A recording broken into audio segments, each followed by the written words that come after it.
This is an aerial shot of the Surucucu highlands, showing an abandoned Indian house. Surucucu is a local name for the poisonous bushmaster snake.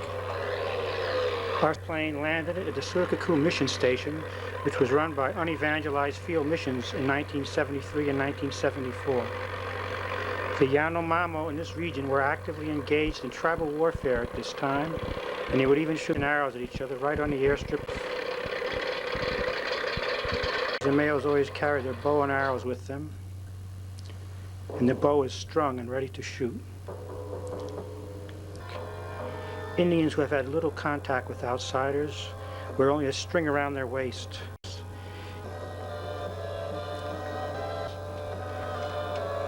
These Indians that met us were the Icon Teddy Yanomamo. They asked Steve if any of the local Teddy Indians were sick or crying.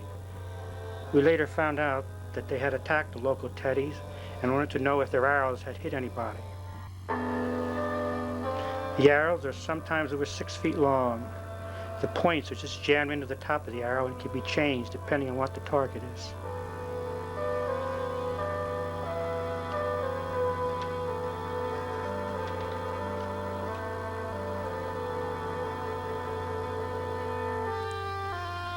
The designs painted on this child's back have magical powers against sickness and other misfortune.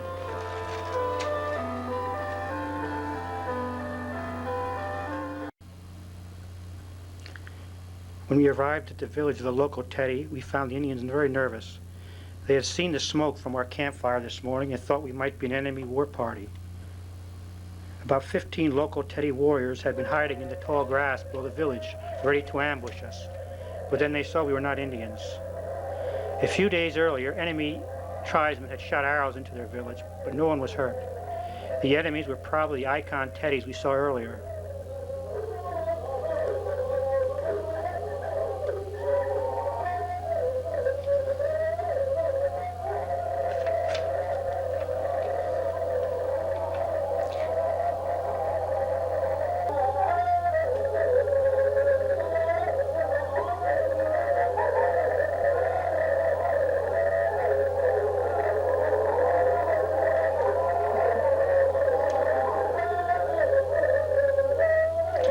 The black paint you see here is a sign of mourning, distress, or illness.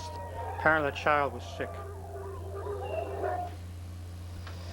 Those tubes in the back of their neck contain arrow points.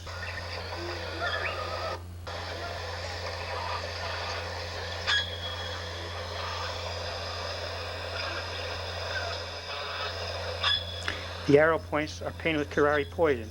Usually when a victim is hit, the arrow falls away and the arrow point remains in the flesh. I used an automatic timer to take many of these pictures, and the sound of the timing device made the Indians laugh.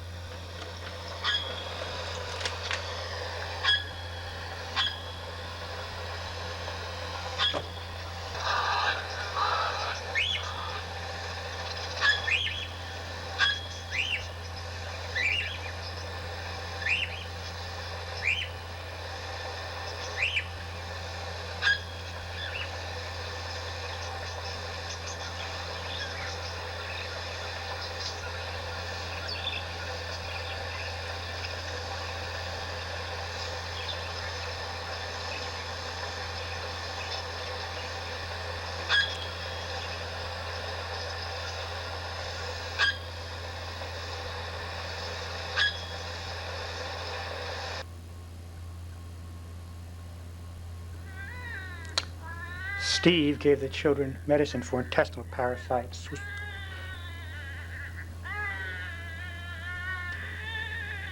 Warrior scar.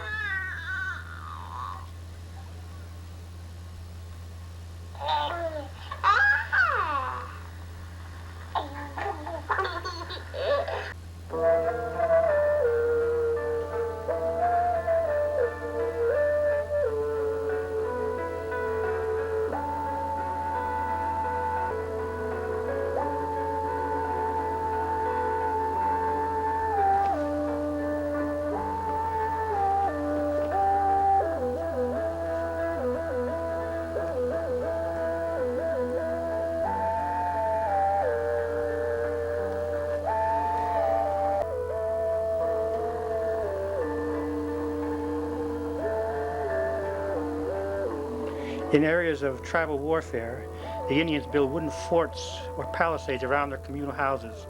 At 6 p.m. each evening, a log is placed in the doorway and the house is not opened again until morning light. The leaves hanging in the doorway are a kind of burglar alarm to wake the dogs. Always remember to go to the toilet before they seal the door because you'll have to wait 12 hours to get out.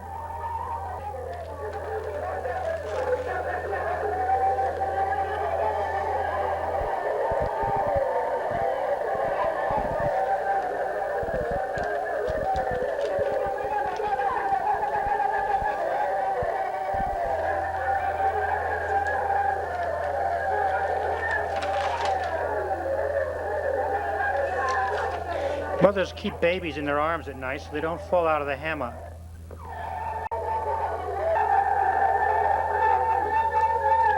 Those sneakers on the floor are mine. My shoelaces were soon gone.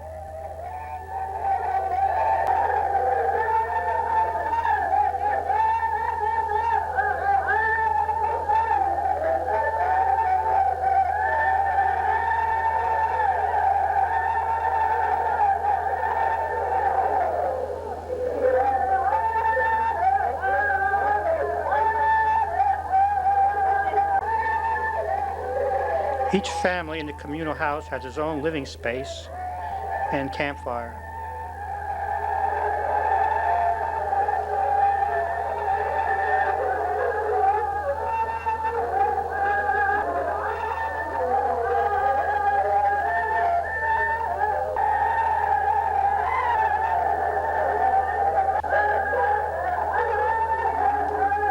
This woman is shredding cassava roots to make bread with.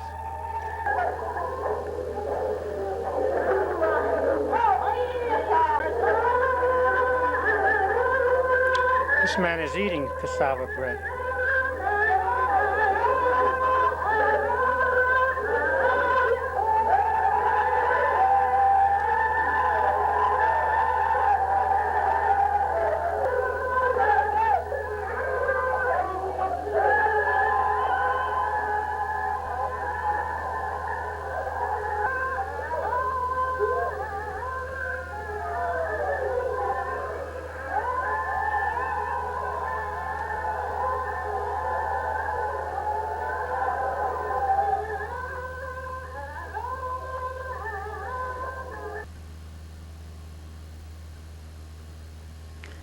From the Surucucu Mountains, we move north to the Uraricoera River area. The Yanomamo here were the Marashi Teddy and the Patamai Teddy. The Yanomamo around the Uraricoera River do not engage in tribal warfare. The Yanomamo here make dugout canoes by a cutting and burning away process.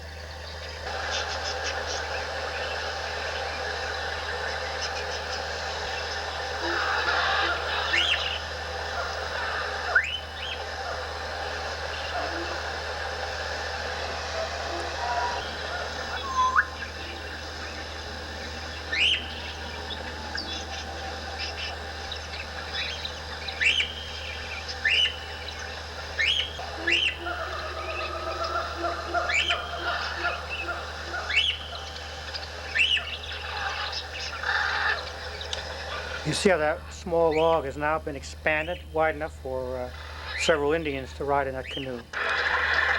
Later we went up the Uraricoera River to visit a large Patamai village. Along the way we saw two Yanomamo who had just killed a wild pig.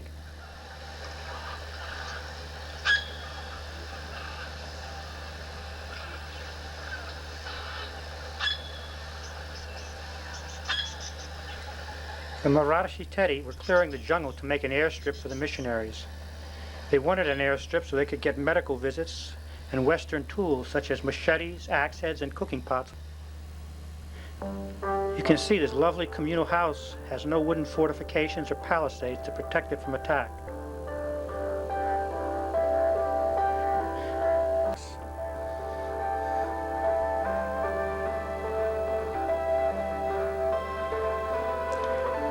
Along the Uraricoera River, cotton is used by the women. They twist the cotton into yarn, and from this yarn they make hammocks and other cloth items.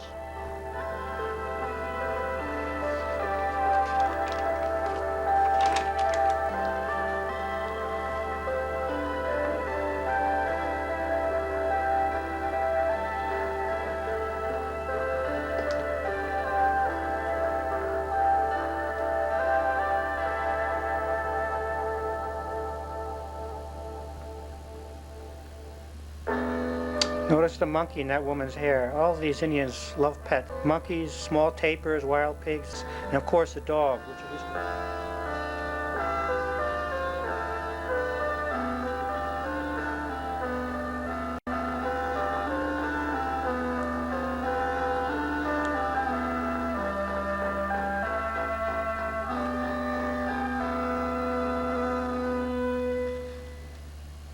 Now we leave the Uraricoera River area and move south to the Mucajai River area. The Yanomamo along the Mucajai River are all known just as Shiriana. As Indians here have had more contact with missionaries, their culture has been more influenced by outsiders. That's the Mucajai River right there. It runs into the Rio Branco, which runs into the Rio Negro, which runs into the Amazon River.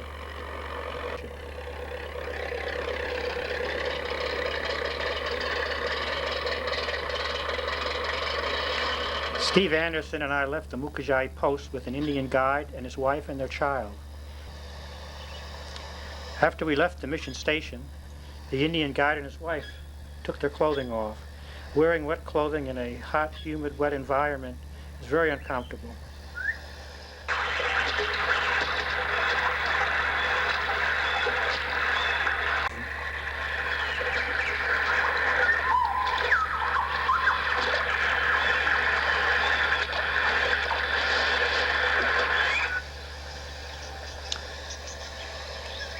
That's how a jungle trail looks in Yanomamo country. This Indian had just shot a monkey. Along the trail, we stayed in temporary shelters left behind by other Indians.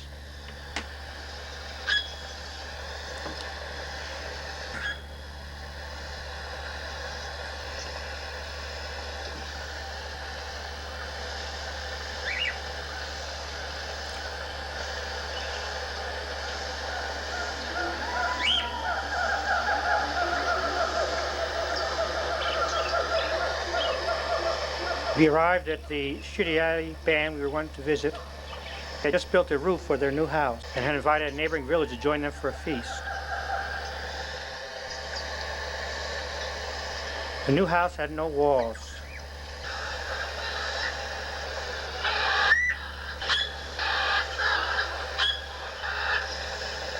This was probably the most relaxful part of my journey. The women were shredding the cassava roots to make flour.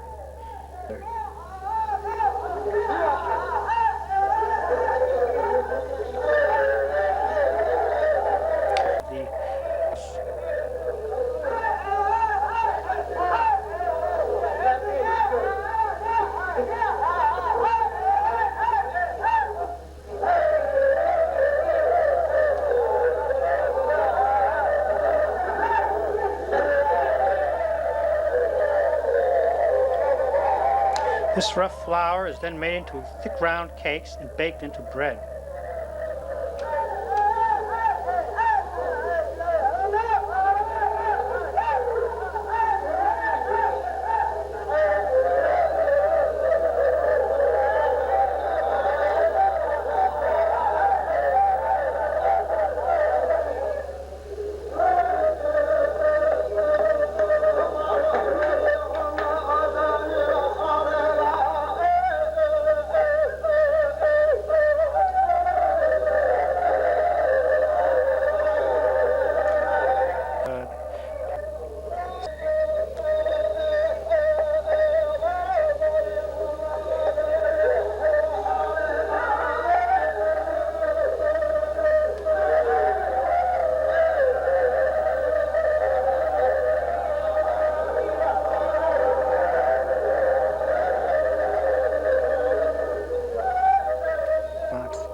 Although many people believe these Indians lead hard lives, most of the time is spent just laying in their hammocks.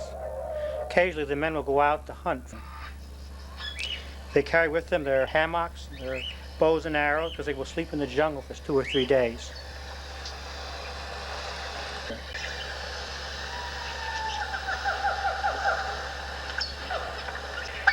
Now there you can see the hammock he's carrying and his cooking pot.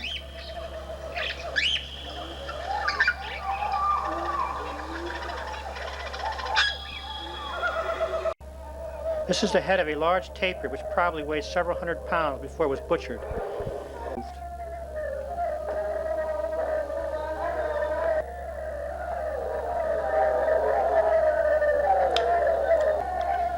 The monkey was put on hot ashes to burn the hair off, then the inedible parts were removed.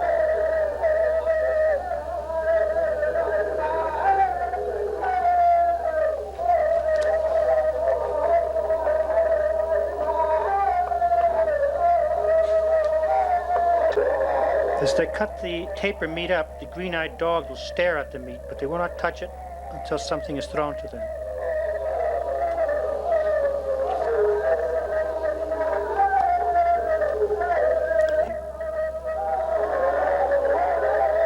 That bird underneath the hammock is what they call a bush turkey. They also hunt these wild. Sometimes chicks are raised as domestic animals, and they eat the bugs that infest these houses. And they keep them very clean from bugs, but bird feces get messy. The tapir meat is smoked for later use.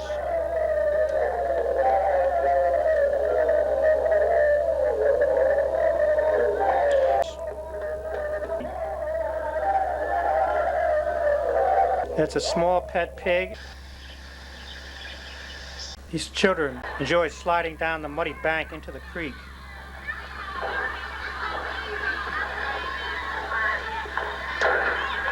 This was right outside the communal house.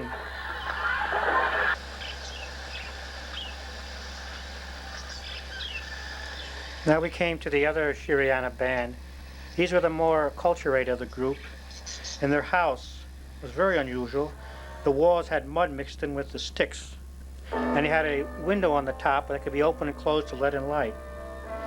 Although there was a window in the roof, the mud and stick called wad and dabble's walls of the house kept it very dark inside. That was the head man there.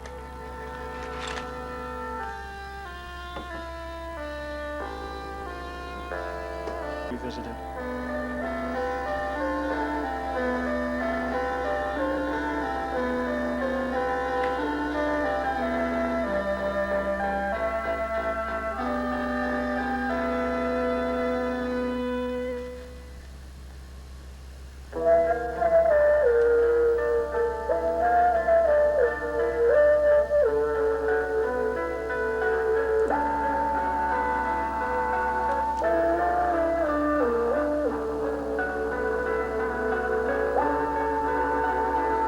There you can see the various types of arrow points on those arrows.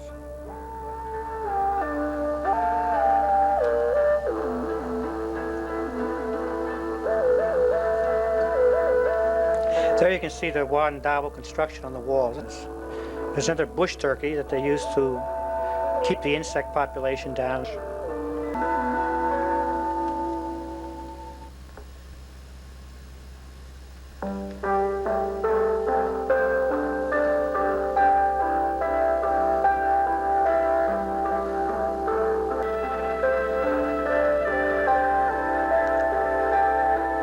We arrived home in the evening on a rainy day.